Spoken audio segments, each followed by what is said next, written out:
Well, hello everyone. My name is Zachary O'Shea, and this is Box of Teeth.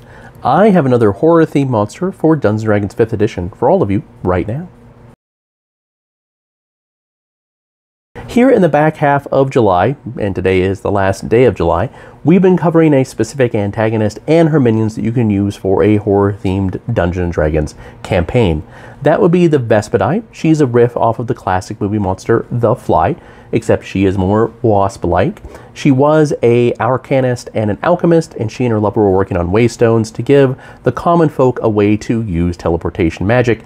In this campaign, all of that is really controlled by the Planar Guild, who serve the rich and powerful, thus making them rich and powerful themselves, and they didn't want to give up that power.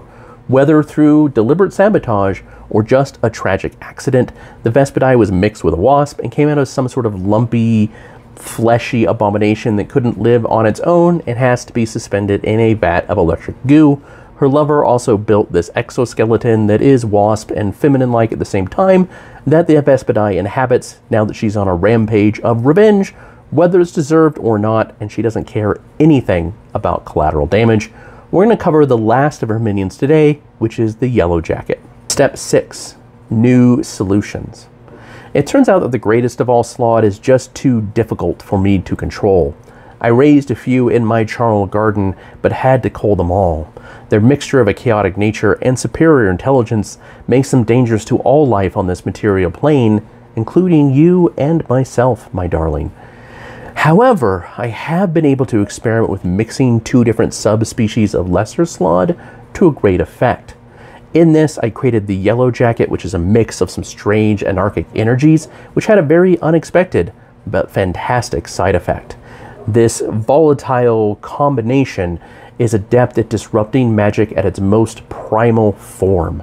I know this will deal very well with the Planar Guild wizards. Other wizards, though, I'm not quite sure, say a wild mage. However, I am sure the Yellowjacket stinger will take care of them well enough. Slim and long, the Yellowjacket is girded in sickly yellow and black armor plates. It's more spindly than the other wasp creations. It's very bulbous at both ends.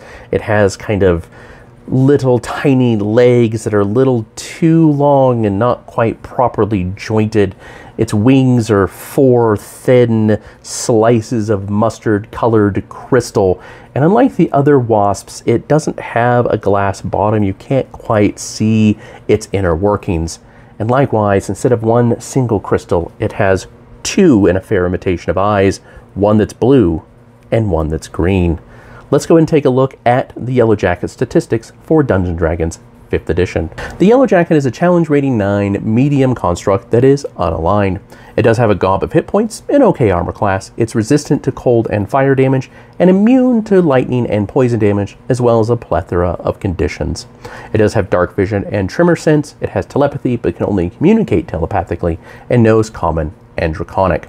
It does have arcane battery, so anytime it succeeds on a save against a spell, it recharges a daily use of counterspell. That plays into innate spellcasting. It has detect thoughts, detect magic, dispel magic, shield, and counterspell. It does have magic resistance, as well as self-repair, which is a lesser variation of regeneration. Action-wise, it does have multi-attack for a bite and a stinger. The bite does a decent amount of piercing damage. The stinger does some piercing damage and a lot of lightning damage. Lastly, it does have anti-magic anchor. It chooses a point that it can see within 120 feet and launches an anti-magic anchor. After the anchor lands, it creates an anti-magic field as if it has cast the spell.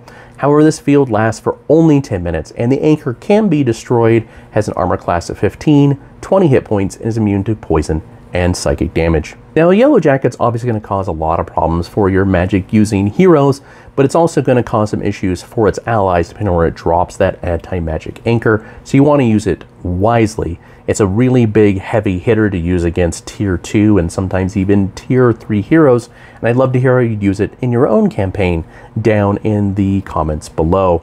As always, you can find the Vespidai and all of her minions, along with hundreds more horror-themed monsters, all for Dungeons & Dragons 5th edition. They're all perfectly free at boxofteeth.blogspot.com. If you're interested in the non-Dungeons & Dragons role-playing projects that I have, or the horror fiction that I write, that includes Psychopomp right here. It comes out at the end of August on the 30th, right for your Labor Day weekend. It's a ghost story with a lot more in it. It's nice and horrific. It's book 2 in the Crimson Threads series.